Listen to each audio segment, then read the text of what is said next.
वित्त मंत्री निर्मला सीतारमण ने पेश कर दिया है इनकम टैक्स स्लैब में कोई बदलाव नहीं किया गया है। बायोफार्मा के लिए 10,000 करोड़ रुपए। इसी के साथ अगर बात करें जूते, बैटरी और कैंसर की 17 दवाएं सस्ती कर दी गई है। बायोगैस मिक्स सीएनजी सस्ती हो गई है। 53.5 लाख करोड़ का ये बजट पेश किया गया है। बजट को लेकर अमित शाह ने बयान दिया है।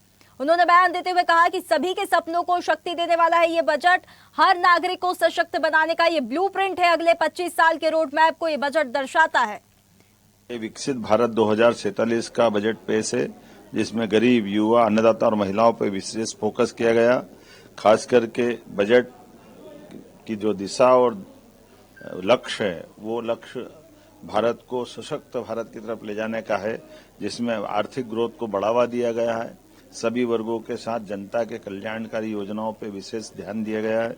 खासकर भारत को बायोफार्मा हब बनाने की दिशा में विनिर्माण क्षेत्रों के लिए रणनीतिक विकास की दृष्टि से पर्याप्त धनराशि का प्रबंधन किया गया है। चलिए, इस खबर पर अधिक जानकारी के लिए हमारे साथ digital news head Anirudh Sonu ने हमारे साथ जुड़ गए हैं। अनिरुद्ध, 53.5 लाख करोड़ का ये बजट पेश कर दिया गया है। आम आदमी इस बजट को लेकर क्या सोच रहा है? देखिए, वित्त मंत्री निर्मला सीतारमण ने अब से कुछ देर पहले 53 लाख करोड़ से ज़्यादा का बजट पेश किया है। और यह बजट ऐसा सरकार का दावा है, केंद्र सरकार का दावा है कि विकसित भारत यानी 2047 का विकसित जो भारत का रोड मैप है उसको लेके जारी किया गया है। और जहां तक बात करें तो बजट के घोषित होते ही सबसे पहले सेंसेक्स में गिरावट आई और इसके बाद अभी जो शेयर मार्केट है वो मिलीजुली प्रतिक्रिया से चल रहा है। और हम यहाँ पे इस वक्त खड़े हैं और हम बात करते हैं कुछ लोगों से कि वे बजट पे क्या कहना चाहते हैं। और सबसे पहले आप बताइए कि बजट में कैंसर की दवाइयों को सस्ता कर दिया गया है, 17 दवाइयों को, तो ये कैसा कदम मानते हैं? नहीं, ये बहुत शासन का बहुत बढ़िया कदम है, जिसमें कैंसर पीड़ित वैसे ही परेशान रहता है अपने आर्थिक हालातों से, लेकिन उसमें राहत देना शासन के लिए बहुत अच्छी बात है और आम जनता के लिए भी ये लाभदायक है। कुल मिला के बजट भी बहुत बढ़िया रहा इस बार। तो आप ये बताइए कि इस बार के बजट में भी जो प्राइमरी स्टेज पे आपने देखा, क्या लगता है आपको? बड़ा ही ऐतिहासिक बजट है। ये सिर्फ एक आंकड़ों का नहीं, ये विकसित भारत की नींव का बजट है। जैसा कि मैं अभी जस्ट तुरंत देख के आया, पूरा देख नहीं पाया।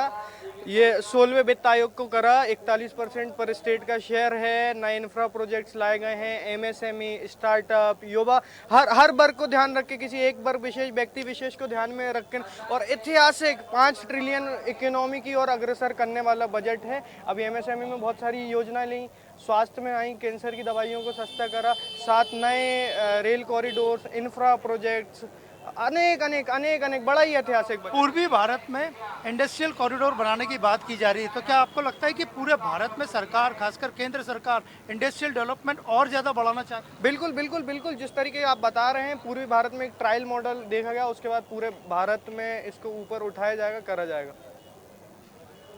इसके अलावा जहाँ तक बात करें तो ये व्यसन की चीज़ें हैं, शराब और वायदा बाजार, उसको महंगा किया गया है। नहीं, होना ही चाहिए।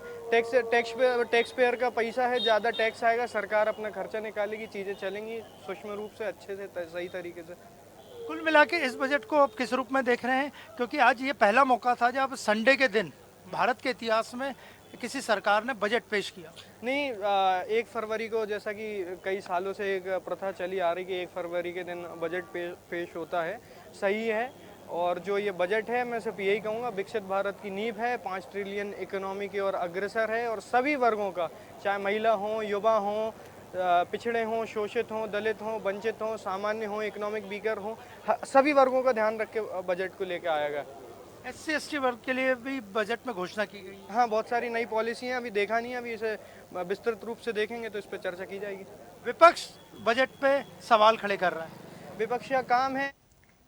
चलिए अनिरुद्ध, आप हमारे साथ जुड़े रहिए। हमारे साथ जबलपुर से संवाददाता सोमनाथ हमारे साथ जुड़े हैं। सोमनाथ, ऐतिहासिक बजट आ गया है 2026-27 का, आम आदमी इसे लेकर क्या सोच रहा है? प्रोत्साहित है और उनका कहना है कि कुछ लोगों ने ये कहा कि काफी अच्छा बजट है और कुछ का निराशाजनक भी बताया है। तो आइए हम बात करते हैं, हमारे साथ काफी लोग हैं और जो बजट को लेकर बात करेंगे। जी बताएं, किस तरह का जो बजट आया है तो उसमें क्या बजट किस तरह का आया, इसकी शुरुआत तो मैं आपको कहना चाहूंगा। शुरुआत में आप ही ने देखा होगा यहाँ जबलपुर चैम्बर ऑफ कॉमर्स ने जिस तरीके से हलवा बनाया, हमें जैसी उम्मीद थी।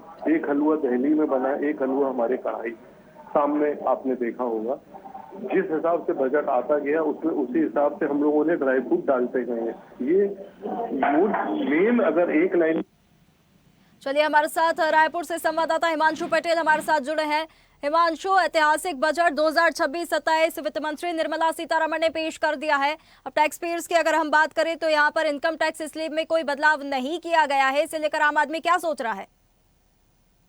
के बाद अलग अलग हमने बातचीत करने की कोशिश की और जिस तरह से राजनीतिक गलियारों पे, हालांकि विपक्ष तो हमेशा इसे निराशाजनक बताते ही रहा, लेकिन हमने जब कैग के पदाधिकारियों से बातचीत की तो उनका कहना है कि व्यापार के हित पर यह बजट तैयार किया गया है और हालांकि टैक्स स्लैब में कोई ज्यादा छूट नहीं मिला है, ना ही उसको लोन और इंटरेस्ट के हिसाब से कोई ज्यादा राहत नहीं मिली है, लेकिन जिस तरह से इंफ्रास्ट्रक्चर और डेवलपमेंट की जो बात की उन्होंने, तो कहीं भी कोई भी अगर इंफ्रास्ट्रक्चर अगर डेवलपमेंट होता है तो निश्चित तौर पर कोई ना कोई व्यापारी के इससे गुजरकर ही वो इंफ्रास्ट्रक्चर है वो तैयार होता है। तो निश्चित तौर पर कैग के तमाम व्यापारियों ने इसे सकारात्मक, सार्थक और व्यापारी हित में बताया है। और जिस तरह से पूरे टैक्स स्लैब की मैं बात करूँ तो लोगों की काफी उम्मीद थी कि जो है जन भावना के हिसाब से टैक्स स्लैब में छूट मिलनी चाहिए थी, महंगाई से राहत मिलनी चाहिए थी, लेकिन हालांकि चीजों को ये बजट में छुआ नहीं है। लेकिन इनका ये भी एक उसे देखा जा रहा है कि पिछले बार के जो बजट में स्लैब को घटाया गया था, बड़ी मात्रा से जो लोगों को राहत यहाँ पर दी गई थी, चाहे टैक्स पेयर लोगों की बात कर ली जाए, व्यापारियों की बात कर ली जाए, तो इस बार जो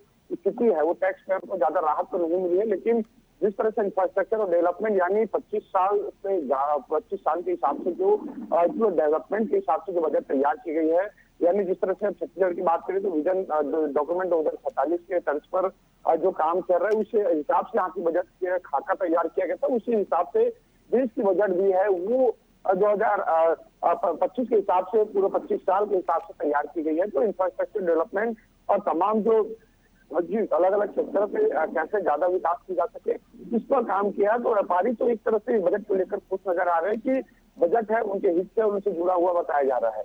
अब पूरे मामले को लेकर जी बिल्कुल बिल्कुल हिमांशु, हमारे साथ जबलपुर से सोमनाथ जुड़े हैं। सोमनाथ, बजट पेश यहाँ पर कर दिया गया है, आम आदमी क्या सोच रहा है? टैक्स पेयर्स को लेकर यहाँ पर कोई बड़ी राहत मिलती हुई दिखाई दे नहीं रही है क्योंकि कोई बदलाव यहाँ पर किए नहीं गए हैं। फायदा मिलेगा, लेकिन जहां तक अगर बात की जाए तो कम फायदा नजर आ रहा है। तो हमारे साथ अभी कुछ और लोग भी हैं जो अपनी बात रखेंगे, बताएंगे कि किस तरह के फायदे उनको मिले और किस तरह के और फायदे उनको मिलना चाहिए था जो प्रमुख तौर पर नहीं मिल पाए हैं। जी बताइए, किस तरह के फायदे जो बजट पे मिलने चाहिए जो नहीं मिल पाए हैं और कैसा बजट है आपके हिसाब से? जी काफी अच्छा बजट है ये और ये बड़ा प्रोग्रेसिव और लॉन्ग टर्म बजट है। ये काफी प्रोग्रेसिव बजट है ये और लॉन्ग टर्म व्यू को देख के, विकसित भारत को देख के बजट का पूरा रूपरेखा तैयार की गई है।